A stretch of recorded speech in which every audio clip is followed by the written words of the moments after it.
नमस्कार दोस्तों, मैं ऋषिकेश जोशी मेरे यूट्यूब चैनल में आप सभी का स्वागत करता हूं। तो आज का विषय है कि श्रीशैल्यम ज्योतिर्लिंग की यात्रा कैसे की जाती है और इसके बारे में मैं कुछ जानकारी देने का आपको प्रयास करने वाला हूं।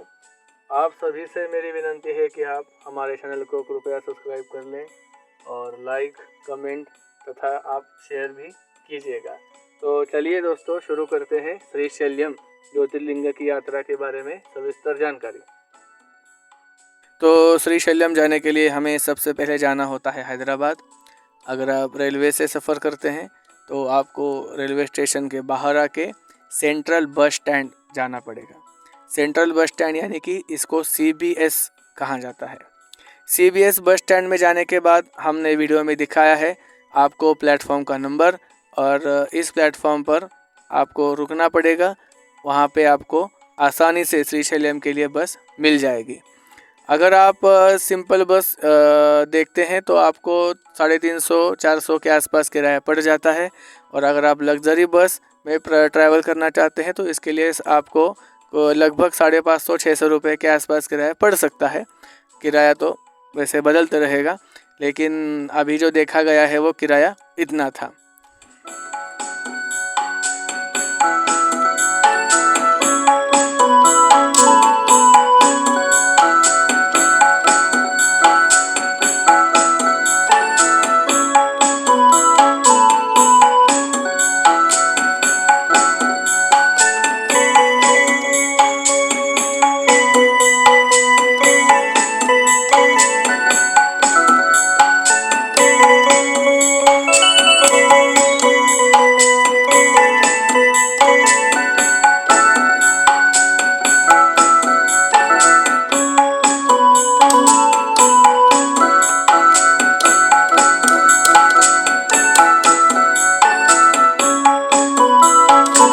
हैदराबाद से 6 या 7 घंटे सफ़र करने के बाद हम पहुंचते हैं श्रीशैल्यम। वैसे देखा जाए दोस्तों तो श्रीशैल्यम में हर तरह की निवास व्यवस्था आपको उपलब्ध है। अगर आप बड़े होटल में रुकना चाहते हैं तो भी आपको निवास व्यवस्था मिल जाती है। अगर आप मंदिर समिति के भक्त निवास में रहना चाहते हैं तो भी ठीक है। इससे भी सस्ती निवास व्यवस्था मैं आपको बताने जा रहा हूँ, जो कि मंदिर समिति का ही है। यह है नंदीश्वर डॉर्मेट्री। डॉर्मेट्री यानी आपको यहाँ पे एक बेड दिया जाता है। आपको एक बेड बुक करना होता है, इसके साथ आपको लॉकर मिलता है और आपका 100 रुपया डिपॉजिट कर लिया जाता है, और आपके 24 आवर्स के चार्जेस होते हैं 120 रुपये।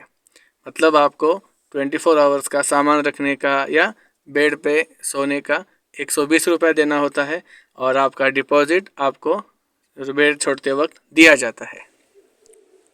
अगर आप चटाई पे सोना चाहते हैं, आप केवल चटाई लेना चाहते हैं, तो इसके चार्जेस बहुत कम है। मेरे ख्याल से 60 या कुछ 50 या 60 रुपये कुछ चार्जेस होंगे।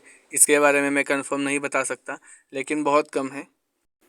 तो दोस्तों, जो हमारा मुख्य उद्देश्य है मल्लिकार्जुन स्वामी का दर्शन, तो दर्शन लेने से पहले हमें कुछ सुविधाएं मिलती है, उसके बारे में जानकारी ले लें। सबसे पहली सुविधा है कि यहाँ पे हम अपने बैग या कुछ सैक है या सामान है वो रख सकते हैं। एक पर्ची बनाने का एक आदमी का मेरे ख्याल से ये लोग 20-30 रुपये ले लेते हैं।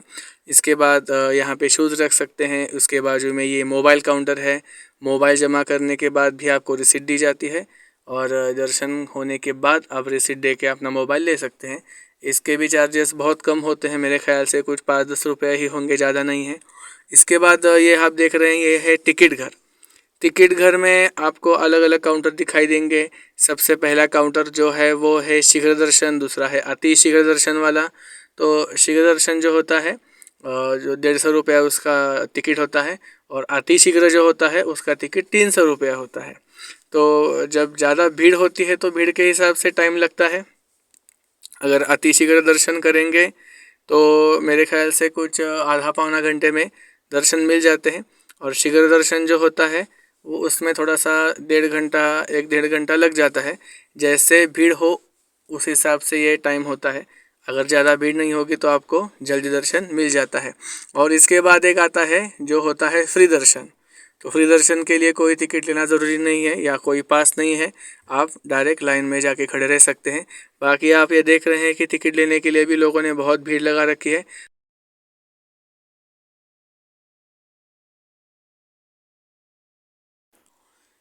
यहाँ पर जो नदी है उसका नाम है कृष्णा। अब कृष्णा नदी का उगम तो सबको पता है, महाराष्ट्र में है।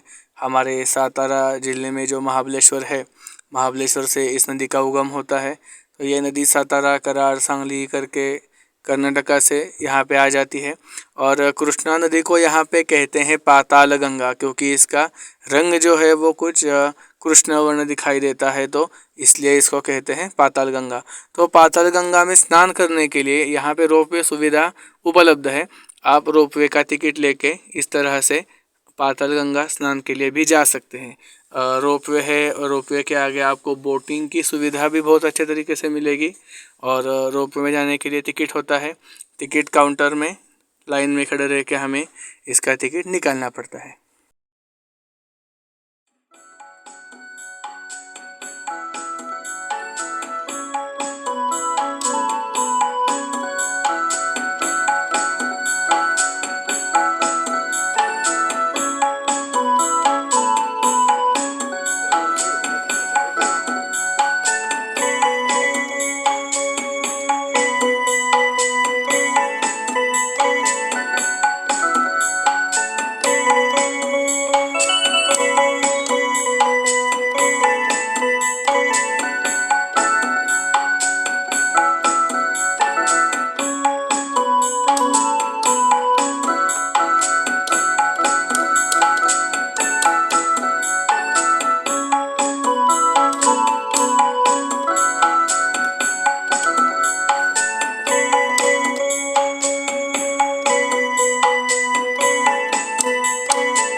तलगंगा दर्शन के बाद अब बारी आती है साक्षी गणेश मंदिर की।